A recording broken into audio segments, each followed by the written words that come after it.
Nós podemos, meus queridos irmãos e amigos, ver sinais da graça de Deus por todos os lugares.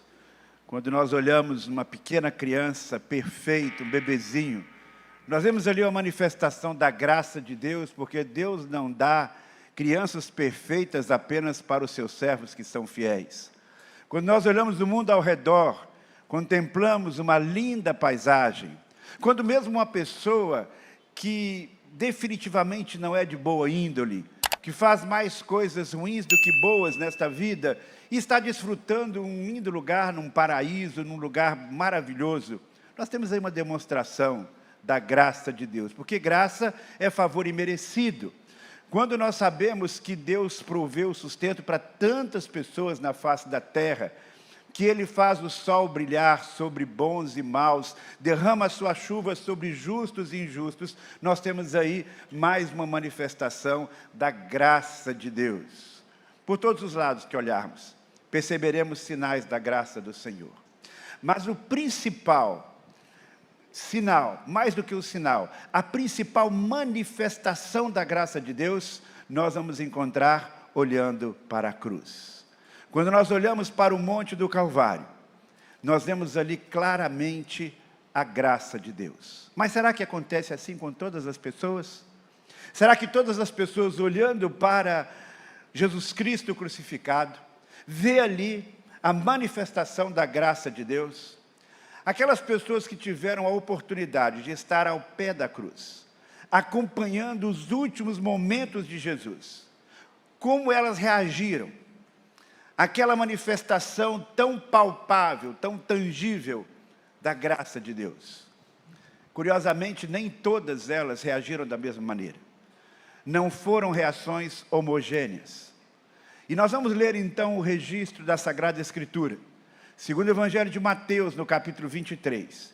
E nós poderemos perceber 4 atitudes das pessoas que estavam ali, podendo contemplar a manifestação da graça de Deus, mas nem sempre percebendo a maravilha diante da qual estavam. Lucas capítulo 23, a partir do versículo 33, nós lemos assim: quando chegaram a um lugar chamado Calvário, ali o crucificaram, bem como aos malfeitores para serem executados com Jesus. Mas Jesus dizia: Pai, perdoa-lhes, porque não sabem o que fazem. Então, para repartir as roupas dele, lançavam sortes. O povo estava ali e observava tudo. Vou repetir: o povo estava ali e observava tudo. Também as autoridades zombavam e diziam: salvou os outros, que salve a si mesmo, se é de fato o Cristo de Deus, o escolhido. Igualmente, os soldados zombavam dele e, aproximando-se, trouxeram-lhe vinagre, dizendo: se você é o rei dos judeus, salve a si mesmo. Acima de Jesus estava a seguinte inscrição: este é o rei dos judeus. Um dos malfeitores blasfemava contra Jesus, dizendo: você não é o Cristo? Salve a si mesmo e a nós também. Porém, outro malfeitor o repreendeu, dizendo: você nem mesmo teme a Deus? Estando sob igual sentença, a nossa punição é justa, porque estamos recebendo o castigo que os nossos pecados merecem. Mas este não fez mal nenhum. E acrescentou: Jesus, lembre-se de mim, quando vier no seu reino. Jesus lhe respondeu: em verdade, eu lhe digo que você hoje estará comigo no paraíso. Amém? Quando nós olhamos esse texto, nós podemos perceber 4 diferentes reações diante daquela cena da manifestação da graça de Deus, graça que se revela na cruz do Calvário. A primeira delas é a reação do povo. Lucas registra que o povo estava ali e olhava e observava. Simplesmente observava. Há uma outra tradução da Bíblia que diz que o povo estava ali parado. Uma multidão que presenciava passiva a morte de um inocente. Uma multidão que ficou ali simplesmente observando, sem ter uma reação que pudesse se conectar com o real significado daquilo que eles estavam vendo. Queridos irmãos e amigos, eu temo que aqui mesmo nesse lugar, ou alguém que me acompanha neste momento pela internet, tenha a mesma reação daquela multidão. Estou aqui só para ver. Eu estou aqui só para observar. A pessoa entra aqui e sai daqui exatamente da mesma maneira. Talvez um pouco impressionada com a beleza artística da apresentação. Assim como aquele povo olhou aquele espetáculo, e você sabe que multidão tem lá aquela sementinha ruim no coração, que quando há uma tragédia a pessoa vai lá e quer ver. Já viu acidente de carro, não é? A pessoa não tem que resolver nada, não se dispõe a ajudar, mas quer ver. Assim estava ali a multidão, observando o que estava acontecendo, sem nenhum vínculo maior com Jesus que estava ali na cruz, sem entender o que estava acontecendo. A primeira reação, então, que nós temos, nós podemos dizer que é uma reação de apatia, de simplesmente olhar e não perceber o que está de fato acontecendo de extraordinário. Outra atitude diante da morte de Jesus foi a das autoridades e a dos soldados. Há muitas pessoas que estão revestidas de autoridade, que quando revestidas de autoridade, abusam desta autoridade. Todos os dias nós temos notícias de pessoas que teriam a responsabilidade de manter a ordem e a lei, e diante de um suspeito, ou diante mesmo de um delinquente, abusam de sua autoridade. Com Jesus não foi diferente. Tanto autoridades religiosas, quanto soldados ultrapassaram todos os limites. Se houvesse naquele tempo uma comissão de direitos humanos, iria denunciar Jesus por toda a tortura que ele sofreu, denunciar os torturadores de Jesus por tudo aquilo que ele passou. Na sentença de Jesus, a sentença de Jesus estava escrita e colocada ali na cruz: Rei dos Judeus. Que absurdo!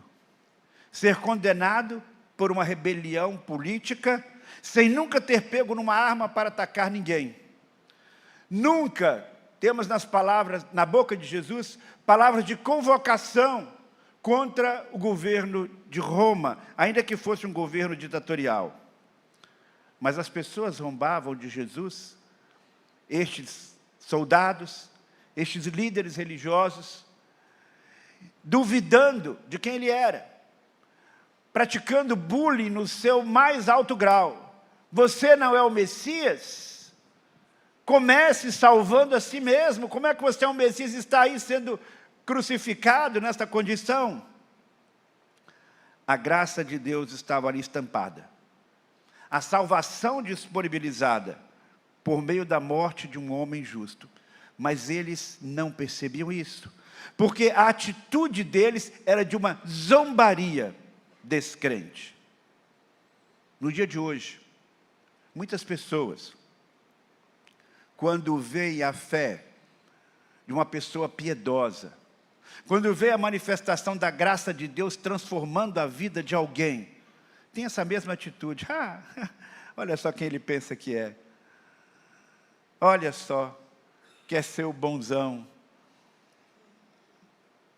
Não percebem a manifestação do poder e da graça de Deus. E tratam tanto a Deus, tanto a Jesus, quanto aqueles que o seguem, com absoluto desdém. Uma outra atitude, muito semelhante a esta segunda, é a atitude de um dos ladrões. Nós não sabemos o seu nome, mas ele se junta aos zombadores. A situação dele é pior porque ele está, de fato, numa situação desesperadora. Obviamente, ele sofre porque está como Jesus e o outro pregado numa cruz. Se existe alguém que podia ter um pouco de empatia com Jesus, era exatamente aquele que estava sendo crucificado ao lado dele. Especialmente porque no fundo, eles sabiam que Jesus não tinha cometido nenhum crime. Mas eles não tiveram, esse ladrão não teve, nenhuma palavra de solidariedade para com Jesus, nenhuma palavra consoladora para aquele que ele sabia que estava sendo injustiçado. Suas palavras, quando ele se junta aos soldados e diz: você não é o Cristo, salva você mesmo e a gente também, salva-te a ti mesmo e a nós. Diante daquela manifestação da graça de Deus ali na cruz, este homem manifesta desespero e sarcasmo. Sim, ele diz: você não é o Cristo, não é Deus, não é o Todo-Poderoso, faça uma mágica, faça algo de especial, me tira dessa situação, tira a gente desse buraco. Eu estou aqui com um problema muito sério. A situação dele se assimila, semelhante à de uma pessoa que está no fundo do poço e chega para Jesus e chega para Deus: me tira dessa situação, resolva agora o meu problema de família, resolva agora o problema do meu casamento. Se você é o mesmo Deus, dê um jeito na minha vida agora. Essas pessoas se privam da graça de Deus, porque têm o foco apenas na solução dos seus problemas imediatos. Ela não reconhece que muitas vezes a situação em que ela se encontra é resultado exatamente das suas escolhas erradas, dos seus pecados. Você se identifica com este malfeitor? Aí você vai dizer: não, pastor, eu não sou como um malfeitor, eu não sou como um ladrão revolucionário, ou como um revolucionário perigoso. Mas quem sabe nós não temos um ponto em comum com ele, quando nós não reconhecemos a nossa culpa, quando nós não reconhecemos que muitas vezes as situações difíceis e dolorosas e desesperadoras de nossa vida têm a ver muito mais com os nossos fracassos e as nossas escolhas erradas. E aí então nós chegamos para Jesus e diz: se você não é o Cristo, então me tire desta situação agora. E quando nós clamamos assim das profundezas do nosso ser, nesta situação, pouco nos interessa quem é Jesus, se ele é de fato Cristo, se ele é enviado de Deus. Nós queremos a solução para o nosso problema.